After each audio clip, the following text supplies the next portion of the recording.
Yes. Okay. Yes. Tu veux du café? Sorry, guys. Bah oui, c'est pour ça que j'ai essayé de rapprocher la manioc, mais les plumes. Comment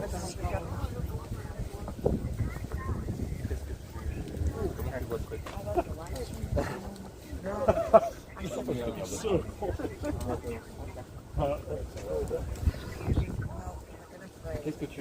De quoi tu as besoin ici? Hello, Patriot. Corner. Good evening. Freedom Corner. How we doing tonight? Well, it is quite the blistering night. We're getting a little bit of a late start, but we're chasing signs all over, and we're doing great. How are you guys? I heard the wind chill is a little crazy out there. Oh, it's unbelievable. Yeah, it is. So how are you guys? You gearing up? You ready? You excited? What's that? Yes, ma'am. I said, are you guys geared up, ready, and excited? Oh yeah. You know, unfortunately, we tried all week to get the clippers up here to give some nice haircuts before tomorrow, but you know, we know how the jail works. Unfortunately, it didn't work out. Absolutely. So y'all will be seeing Guy tomorrow, guys, and he missed barbershop day also. So he's like, and Guy's a Libra, so I don't know if anybody's into that, but he's not down with it, I will say that much. And he's like, oh, I'm going to look like shit tomorrow. I mean, he was not okay. So y'all can all look scrubby together. That's right, scrubby.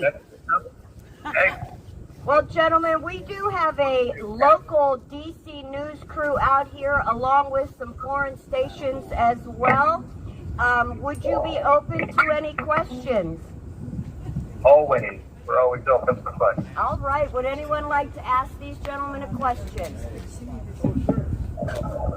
Hey, it's Ted Oberg. I'm a reporter for News 4 here in town. How you guys doing? Doing well. How you doing? Good. How are you? Nice to meet you. Good to meet you. I hope it's warmer there than it is here. It's freezing. But I think a lot of people want to know sort of how much longer do you guys think this is going to go on? What do you think is going to happen here when the year turns? You know, I think on day one, January 20th, when President Trump gets into office, he's going to address the situation here regarding January 6th immediately.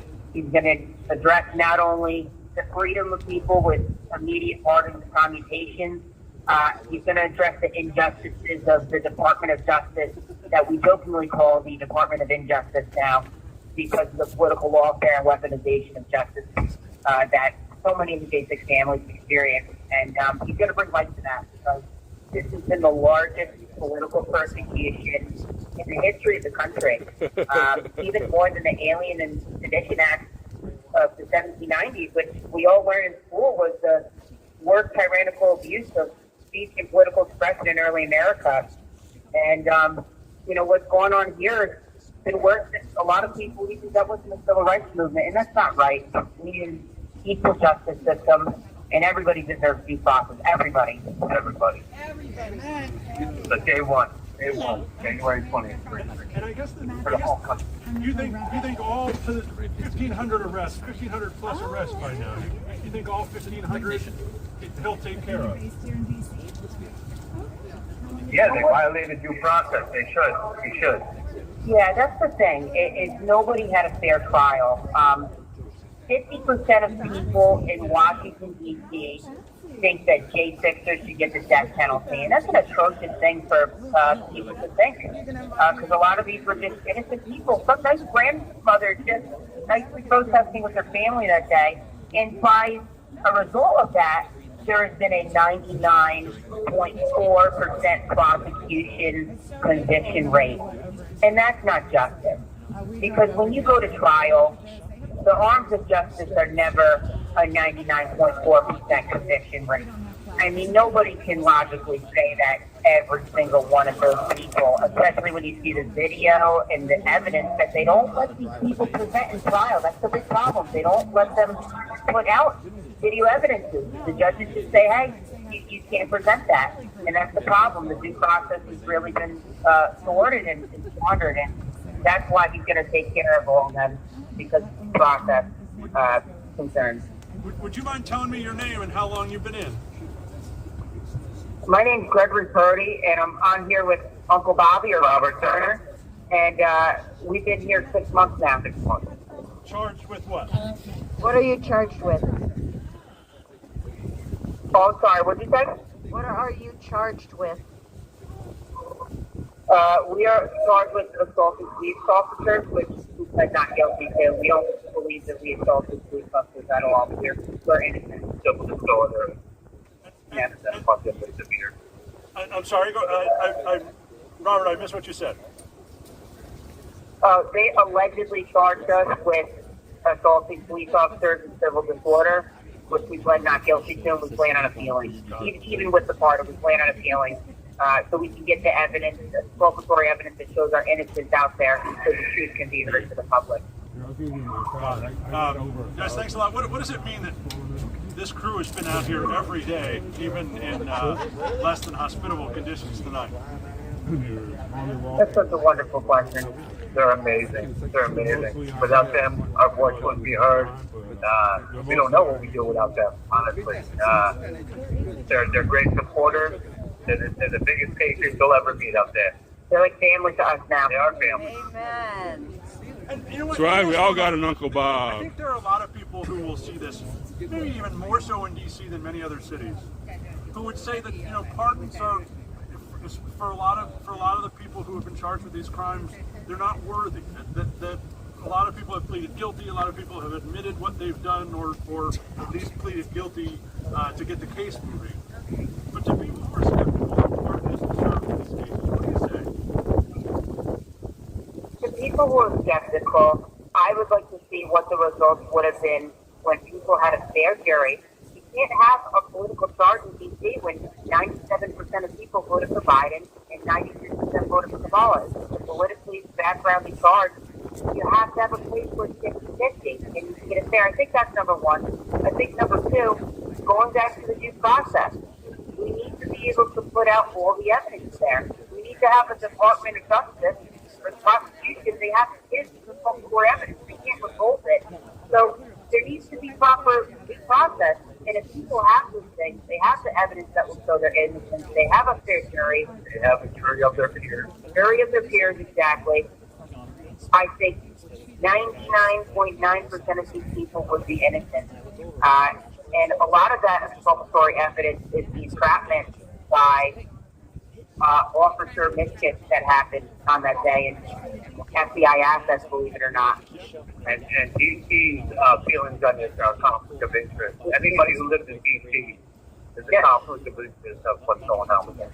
You know, I'm really struck. You keep saying these people. Is it not you? sorry, say it again. It broke up a little bit. Sorry. It's okay.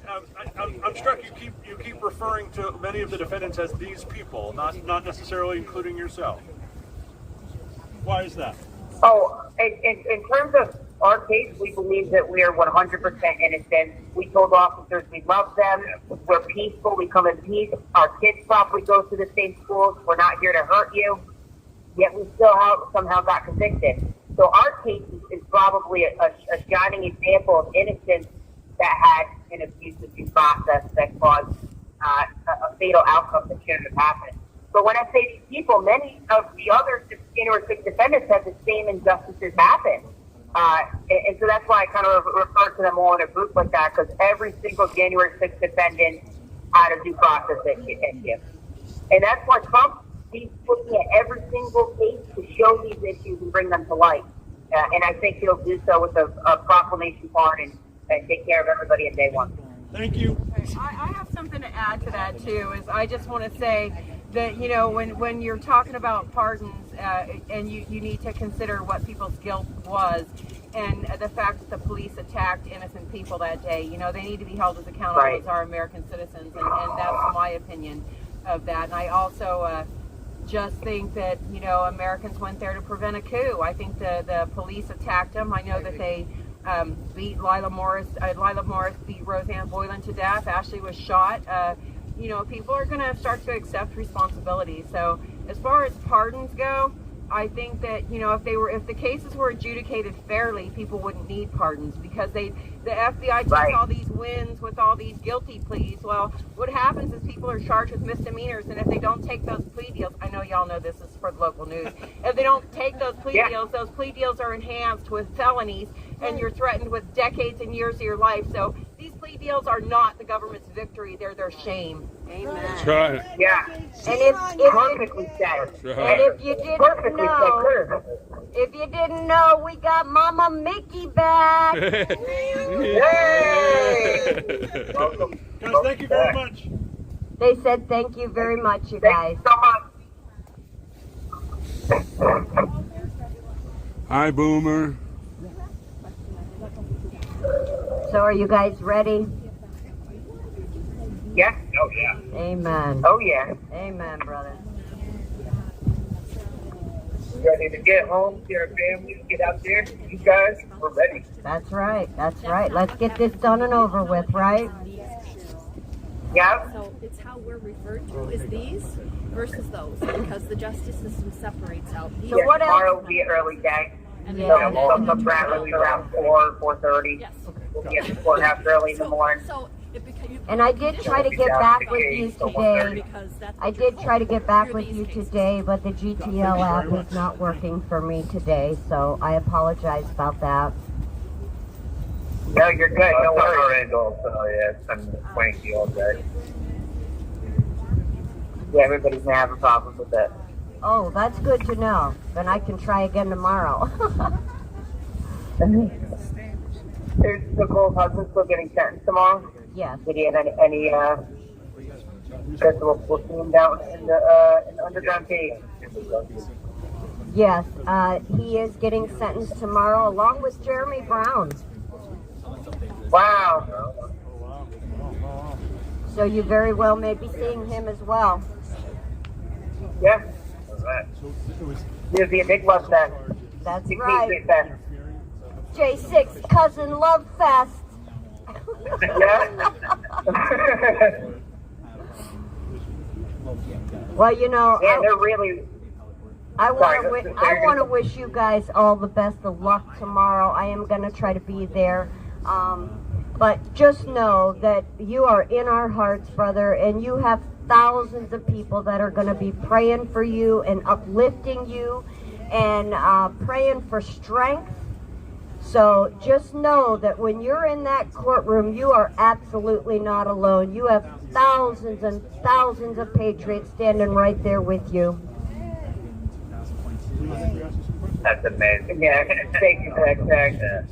We know that. We feel that in our hearts. Yeah, we feel very comfortable going tomorrow. We know we got our back. Amen. We're just gonna speak the truth. Yeah, we're gonna speak the truth. We're just gonna speak the truth. Amen. Well, and hey everybody, this is Suzanne Monk. I just want to say you guys also got Congressman Thomas Massey. He's come out for full pardons for all J6ers. We already know Andy Biggs has been pushing that line for quite some time. We've got more and more people coming out and just pushing that narrative. And even 68% of the Democrats think that you guys we think justice is coming. You guys, it's just a few more weeks. We know justice is coming. I don't think it anymore. I know it.